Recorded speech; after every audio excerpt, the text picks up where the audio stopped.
صحیح مسلم کی حدیث ہے 7147 کہ سوال پوچھا گیا کہ جنت میں مرد زیادہ ہوں گے یا عورتیں؟ تو اسلام میں جیسے مردوں کا کردار ہے اتنا عورتوں کا بھی رہا ہے۔ عورتوں کا اتنے کردار رہا ہے کہ اسلام سے جب شہادت کا وعدہ آیا تو اسلام پہ شہید ہونے والی پہلی وہ عورت حضرت سمیہ رضی اللہ تعالیٰ عنہ، جس نے اسلام کو بلند کرنے کے لیے اپنی جان تک قربان کر دی۔ اور تاریخ بھری ہوئی ہے عورتوں کے کردار سے بھی کہ ان نے اسلام کو زندہ کرنے کے لیے بہت بڑے کردار ادا کیے کہ اسلام غالب ہو جائے اور اللہ ہم سے راضی آئے۔ ان عورتوں کا یہی تمنا تھی کہ صبح و شام اللہ کے یاد میں بیٹھی رہتی تھی کہ کس طرح بھی اللہ ہم سے راضی ہو جائے اور ہم جنت میں چلی جائیں۔ اتنے قدر کہ اپنی اولاد بھی اللہ کے نام پر قربان کر دی۔ جس کو ایک بیٹا تھا وہ بھی اللہ کے نام پر قربان کرنے کے لیے تیار تھی۔ 2 بیٹے 4 جتنے بیٹے ہوتے تھے وہ کہتے تھے سارے ہمارے اللہ کے نام پر قربان ہو جائے اور اسلام کا شان بلند ہو جائے۔ اس کردار کو مد نظر رکھ کر اتنے قدر کہ ایک عورت کی اپنے شوہر سے بہت محبت تھی لیکن ان کی اللہ سے بھی محبت تھی۔ ایک دن اس نے اپنے شوہر کو کہا کہ مجھے طلاق دے دو، حالانکہ شوہر کی بھی محبت تھی۔ اس نے کہا میں تجھے کیوں طلاق دوں، میں نے تجھے خوش رکھا ہے، ہر چیز تجھے مہیا کی ہے۔ اس نے کہا یہ چیز حق ہے لیکن میں تیرے ساتھ رہنا نہیں چاہتی۔ وہ اللہ کے رسول صلی اللہ علیہ وسلم کے پاس آ گیا۔ اللہ کے رسول صلی اللہ علیہ وسلم نے اس عورت کو بلایا۔ اس نے کہا اللہ کے رسول میں اس کے ساتھ رہنا نہیں چاہتی ہے، کیوں کہ طلاق لینا میرا حق ہے۔ تو اللہ کے محبوب نے اسے کہہ دیا کہ 2 دن 3 دن آپ سوچ وچار کر کے پھر آ جانا دونوں۔ اس کے بعد دونوں جب اس ٹائم پر آئے تو عورت پہلے پہنچ گئی لیکن مرد نے دیر کر دی۔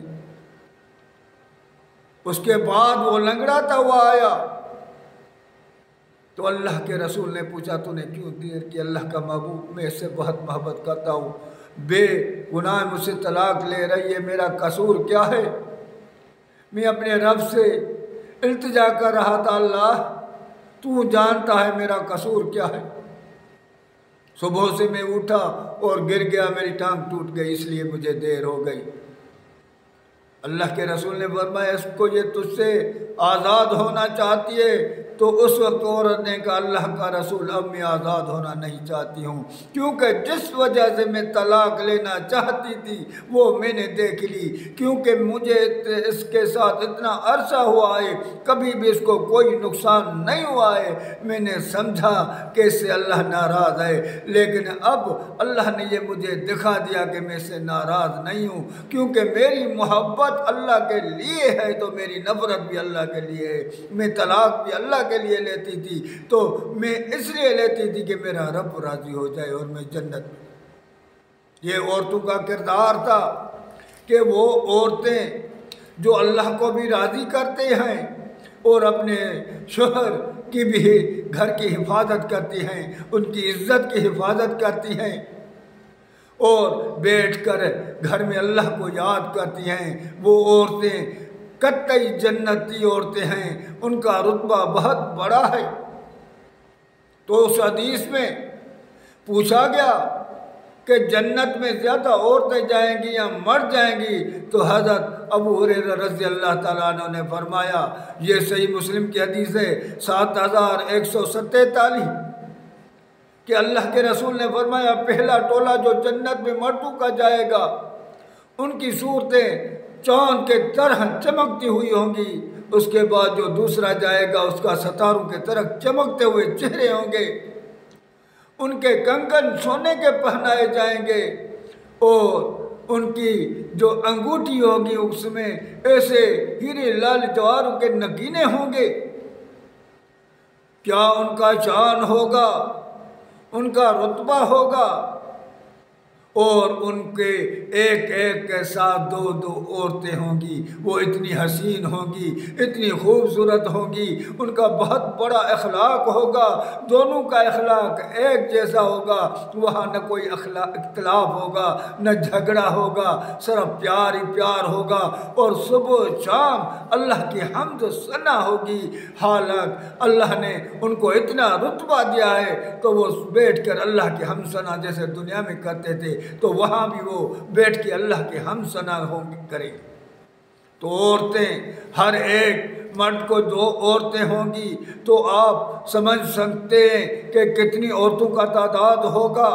تو یہ عورتیں وہ عورتیں ہیں جس نے اللہ کے رضا کے لیے اپنی ہر چیز داؤ پر لگا دی، اپنی عزت، شہرت، دھن دولت سب اللہ کے لیے لگا دا، اپنی اولاد اللہ کے لیے قربان کر دی، ساری دنیا کو ناراض کرنے کے لیے تیار تھی، لیکن وہ کہتی تھی ہمارا رب نہ ہم سے ناراض ہو۔ تو یہ ان عورتوں کا شان ہے کہ جنت میں بھی ان کی کثرت ہوگی جو اللہ کو بیٹھ کے صبح و شام یاد کرتے ہیں اور اللہ کے حمد اور ثنا میں محو ہوتے ہیں، اور اللہ کے دی ہوئے رزق میں خوش رہتی ہیں، اور اپنے مرد شوہر سے وہ خوش رہتے ہیں، ان کو خوش رکھنے کی کوشش کرتی ہیں۔ یہ ان عورتوں کا